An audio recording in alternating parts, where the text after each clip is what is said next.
Some are afraid of the end of the world. Some try to predict the end of the world. When will it be the end of the world?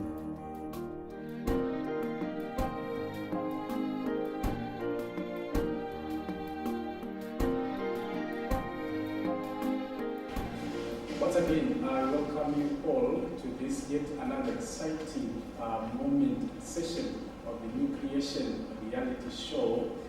With me today, I'm so much grateful and pleased to introduce to you this gentleman that are with me.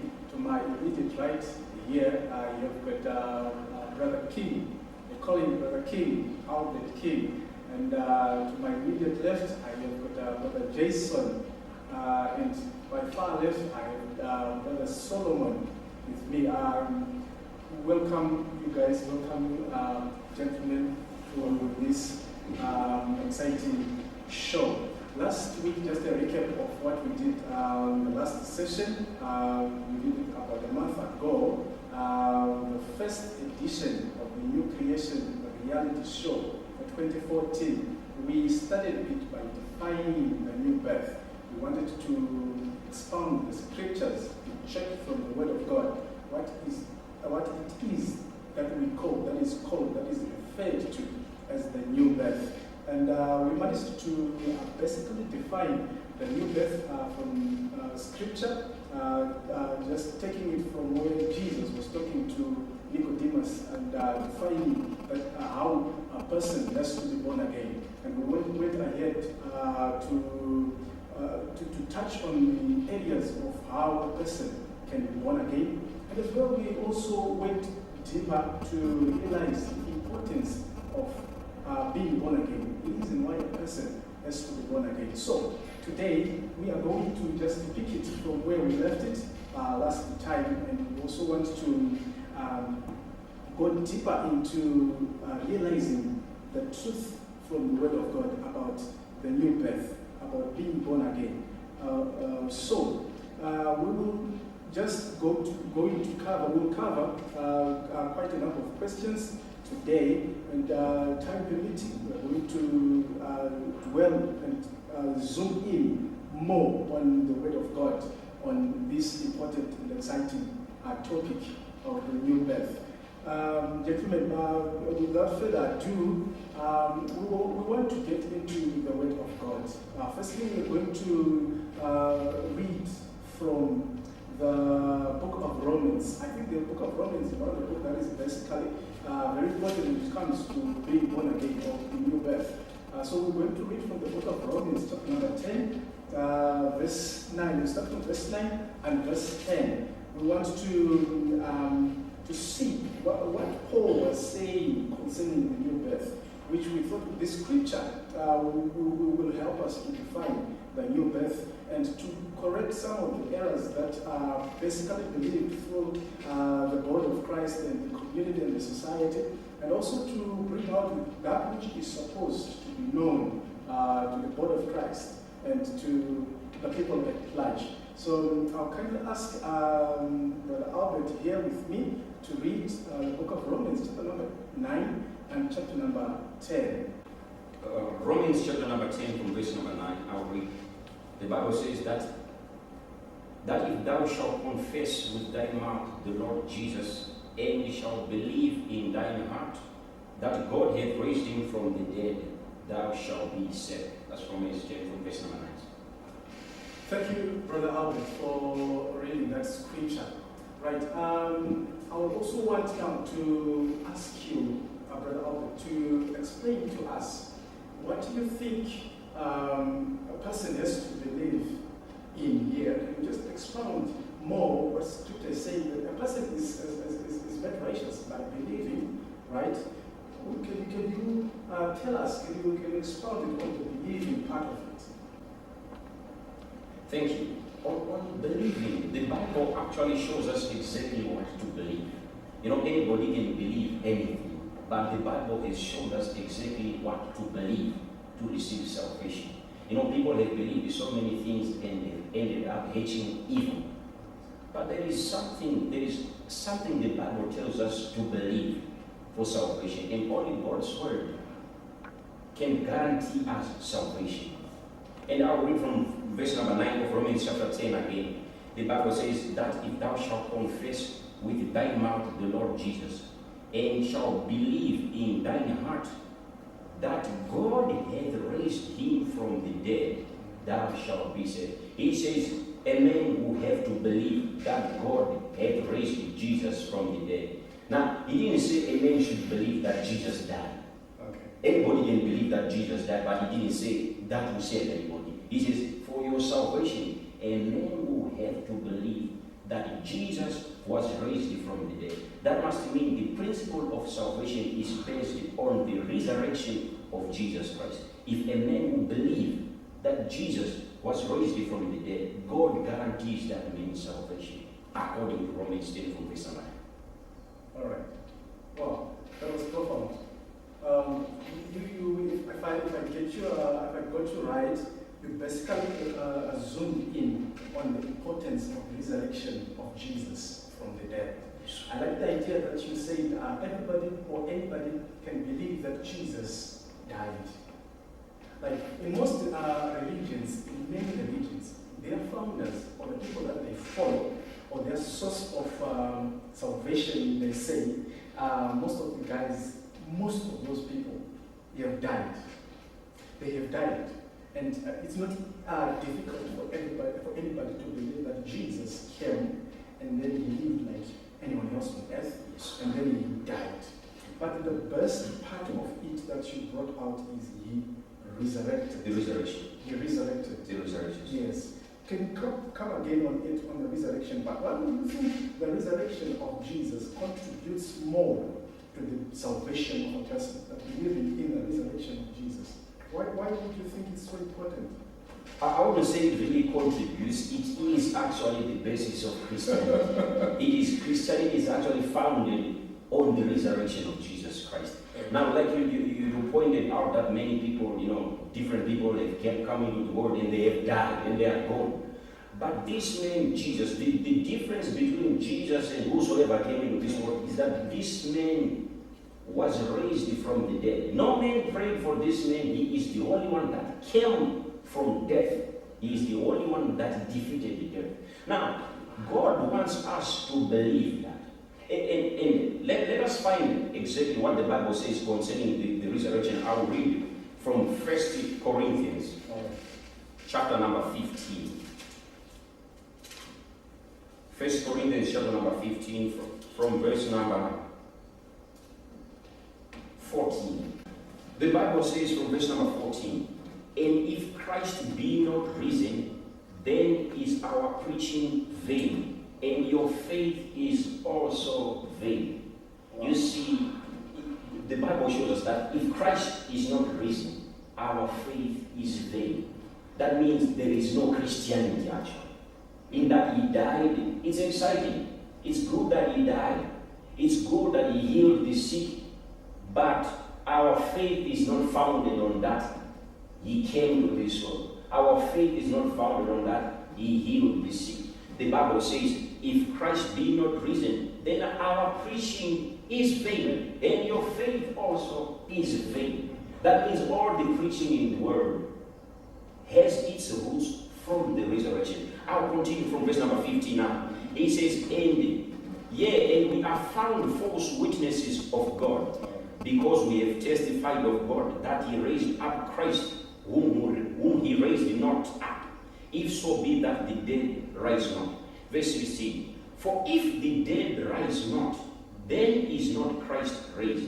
And if Christ be not raised, your faith is vain. Ye are yet in your sins.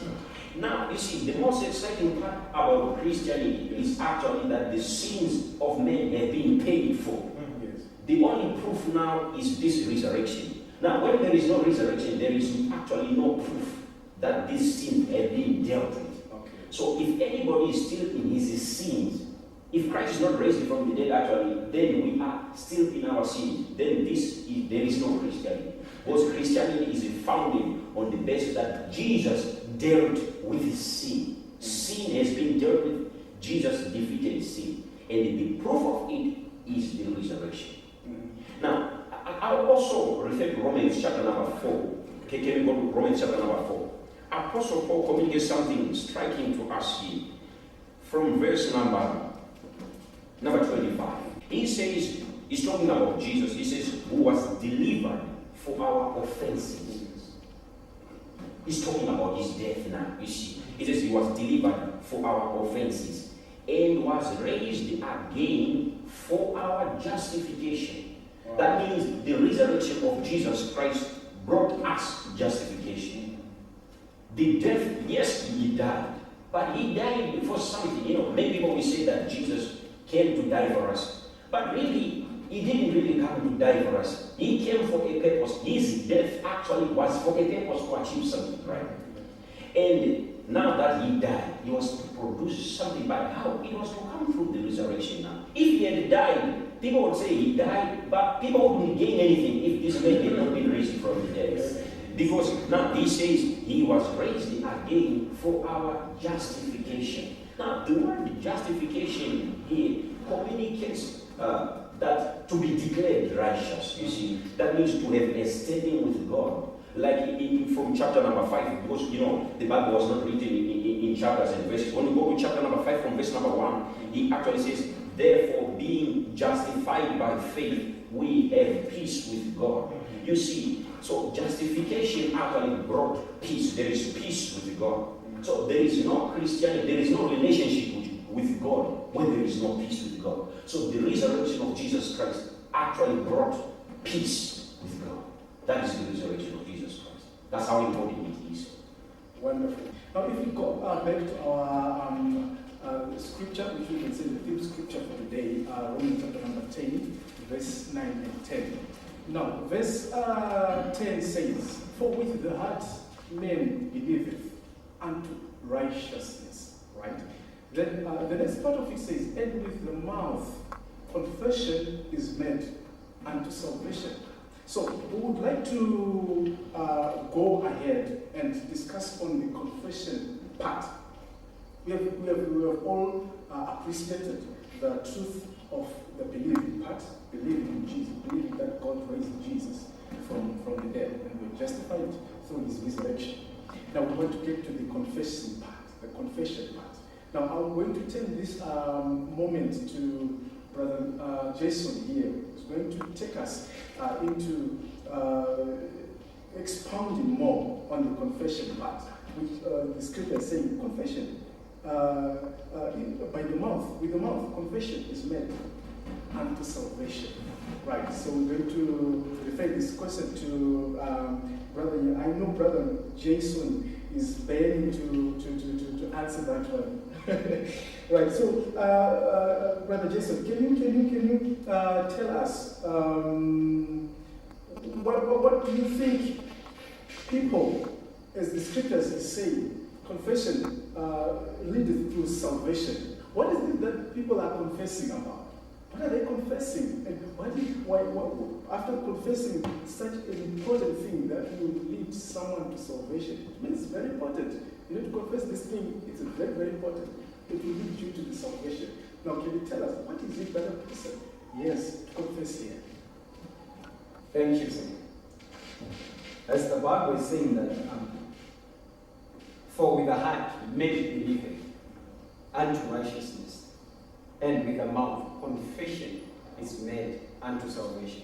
We learn that from Romans 10 and verse number 9, that if you confess the Lord Jesus, if you confess the Lord Jesus, this is what brings salvation unto man.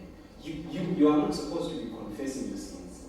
Most people, when they hear this scripture, they talk about sins. They think of confessing all the wrong things, the mistakes, the errors they did. But this scripture is not saying that if you confess your sins, you will be saved. This scripture is saying that if you confess the Lord Jesus, if you accept the Lordship of Jesus over your life, then you're guaranteed for salvation. If you accept that Jesus, you have become my Lord, you have become my Master, you have become my great provider, you have become my caretaker. Then Jesus comes and he now has authority over your life. It's not confessing any other thing. Like what Brother Albert has been saying. Brother Albert has told us that you believe that God raised Jesus from the dead. Then believing is not enough. When you believe, you go on, you go further. You confess what you have believed. What have you believed? You have believed that God raised Jesus from the dead, and you confess the Lord Jesus. That is what saves a person. I would like to point out something there. You find the Bible says, we confess unto salvation. Confession is made unto salvation. Now, you see, many people actually have come to believe that the word confess itself has to do with the sin. If you say to somebody, confess, they start to say, I have sinned. They've developed a relationship between the word confess and sin. But really, there is no relationship between confessing and sin. Because confess is a word which means announce. Actually, these are the synonyms for the word confess. It means announce. It means declare, proclaim, profess. These are the synonyms for the word confess. So it actually means we have to announce the Lordship of Jesus. It has to be declared from the mouth. Thank you for that elaboration. For a truth, even in the days that most of us were born again, or when we started going to church in those days, you'll be feeling so very much guilty. After somebody has preached to you Jesus Christ, or they have preached to you the gospel, or whatever message they have preached to you, you feel so much condemned and so much convicted, and then when you go on to receive Jesus, you think, if I just start to feel so sorry about myself, I have this self-pity, I have got this face that is so dull and gloomy, and maybe I'm crying, then if God looks down from wherever we'll be sitting, and then he looks at me and he feels sorry for me and says, wow, I feel sorry for that guy. I think we should save here. That's what we thought. This is what we thought. But thank you so much for that elaboration. And going back to Brother Jason here, we want to expound it more. You talked about the lordship, like Scripture says here. You confess the lordship of Jesus Christ. Can you go back again to your point and